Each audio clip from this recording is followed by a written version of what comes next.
Con el tiempo, ese hombre llamado el matemático errante pudo describir los movimientos de los planetas. Yendo más lejos que Copérnico, Kepler descubrió las 3 leyes del movimiento planetario. La primera ley dio a las órbitas de los planetas una nueva forma no circular y puso al Sol ligeramente desplazado del centro de las cosas. Así, en el curso de sus trayectorias, un planeta se encuentra a veces más cerca del Sol y a veces más lejos.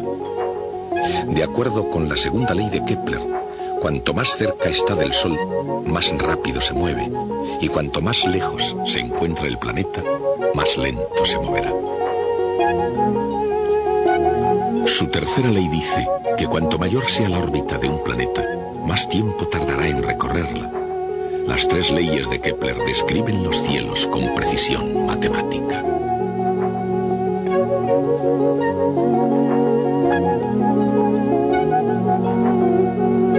Al mismo tiempo, sus principios también se aplican a nuestras cosas. La segunda ley de Kepler explica por qué incluso las más juguetonas espirales de agua en los desagües se forman de una manera muy específica. Dando vueltas y vueltas en círculos cada vez más rápidos, el agua finalmente se abre y forma un agujero en el centro, un remolino que los científicos llaman vórtice. No todos los vórtices son sosegados y están bajo el control del hombre. Una corriente de aire ascendente que comienza moviéndose en suaves círculos puede girar sobre sí misma hasta formar un temible vórtice, el huracán. Como cualquier astrónomo del siglo XVII, Kepler estaba interesado en la meteorología, pero su búsqueda de la respuesta al porqué de ese movimiento de los planetas le condujo mucho más allá de la atmósfera terrestre. Nunca llegó a explicar por qué los planetas se movían con más velocidad cuando estaban más cerca del Sol. Para eso se necesitó a Newton, pero Kepler descubrió cuánto más rápidamente viajaban al acercarse al Sol. Cuando un planeta gira alrededor del Sol, el vector desde el Sol al planeta barre áreas iguales en tiempos iguales. Cuando el planeta está lejos del Sol, moviéndose despacio, barre un área en un cierto tiempo. Cuando está más cerca del Sol moviéndose a más velocidad, barre el mismo área en igual cantidad de tiempo. En 2 gestos amplios, ahí está la segunda ley de Kepler.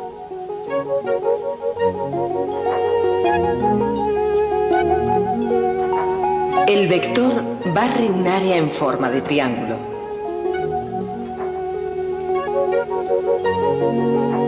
El área del paralelogramo formado por 2 vectores es su producto vectorial.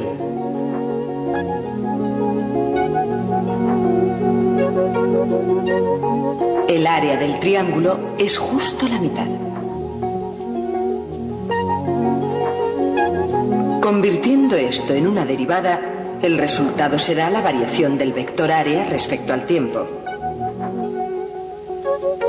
Derivada de A respecto a t es igual a un medio de R vectorial V, una constante, la misma en todos los puntos de la órbita del planeta. La ley de las áreas iguales de Kepler no solo se aplica a los planetas girando en órbitas. Aquí, por ejemplo, cada gota de agua obedece la misma ley. El agua parece estar quieta, en calma y sin movimiento, pero debido, entre otras razones, a la rotación de la Tierra, el agua da vueltas en cualquier recipiente y en algunas ocasiones el agua en circulación tiene un efecto cada vez más asombroso. Primero va vaciándose suave y lentamente, pero al fluir hacia el centro comienza a dar vueltas alrededor del desagüe. Exactamente igual que los planetas de Kepler, barre áreas iguales en tiempos iguales. Al mismo tiempo, al contrario que los planetas, el agua se mueve en círculos cada vez más pequeños y cada vez más deprisa hasta que se produce el vórtice. El remolino permanece como centro de atención hasta que haya desaparecido todo el agua. Una vez creado un vórtice, es difícil detenerlo. Los objetos que giran o que dan vueltas, como un planeta, el agua o incluso una patinadora sobre hielo, obedecen todos a la misma ley básica. No es la ley de áreas iguales, que es una consecuencia relacionada pero incidental con una ley más profunda de la naturaleza. Es la ley de la conservación del momento cinético. Pero, ¿qué es el momento cinético y cómo funciona? La conservación de la cantidad de movimiento viene de la ley de Newton, fuerza igual al ritmo de cambio de la cantidad de movimiento. Si no hay fuerza, la cantidad de movimiento no cambia, es constante. Dicho en otras palabras, se conserva la cantidad de movimiento. Pero cuando el movimiento es angular, se produce un extraño efecto. Incluso si se está aplicando una fuerza a un cuerpo, algo puede todavía ser cero. Y algo es igual a cero, no la fuerza, sino el momento de la fuerza.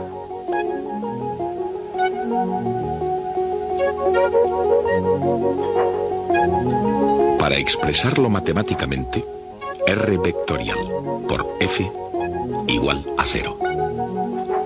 Como es natural, no todas las fuerzas se comportan de esa manera.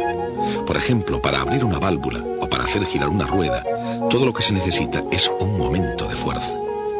Sin embargo, en un planeta en órbita, o en el agua que fluye dando vueltas hacia un desagüe, o incluso en un huracán, no hay tal momento de fuerza. De hecho, la gravedad y la presión del fluido, las principales fuerzas funcionando en el caso de vórtices, no pueden producir momento respecto al centro del movimiento. ¿Por qué? Porque en esos casos R vectorial por F es igual a cero. Cuando la fuerza es cero, se conserva la cantidad de movimiento.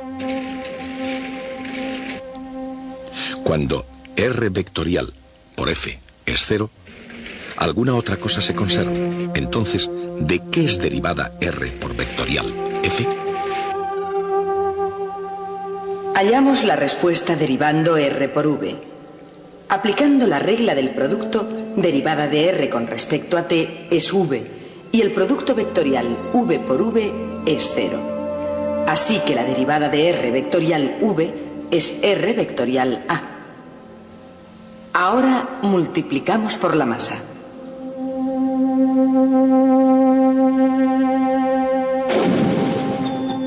L es m multiplicado por R vectorial V.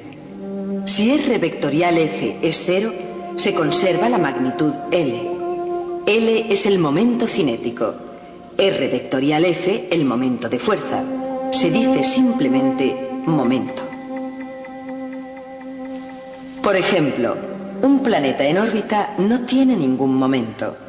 Conserva el momento cinético. Eso es por lo que la segunda ley de Kepler es cierta. De acuerdo con la ley de inercia, un cuerpo en movimiento rectilíneo continuará con velocidad constante a menos que se aplique una fuerza sobre él. De forma similar, un cuerpo que gira continuará girando en la misma dirección, a menos que se aplique un momento sobre él. Esa es la esencia de la ley de conservación del momento cinético. El momento cinético, L, es un vector que sigue la regla de la mano derecha. Para el movimiento circular, donde V y R son perpendiculares, el módulo de L es mRV. Para que L se mantenga constante, a medida que el círculo se hace más pequeño, la velocidad deberá ser mayor.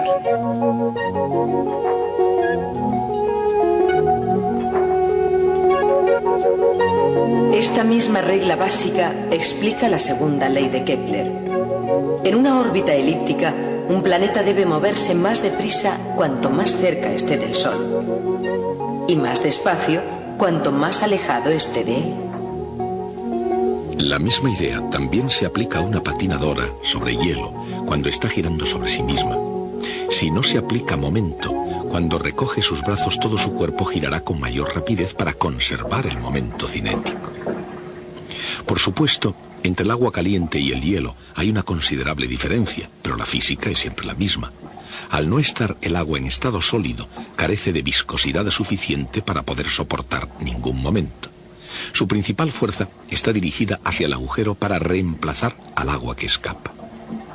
Lejos del centro, el agua da vueltas perezosamente en grandes círculos. Pero a medida que es obligada a ir hacia el centro, su velocidad va aumentando hasta que, como en un tornado, se convierte en un vórtice. Un tornado es el mismo fenómeno que el del remolino en una bañera, solo que al revés. Este vórtice comienza forzando a que circule aire hacia el interior para reemplazarlo.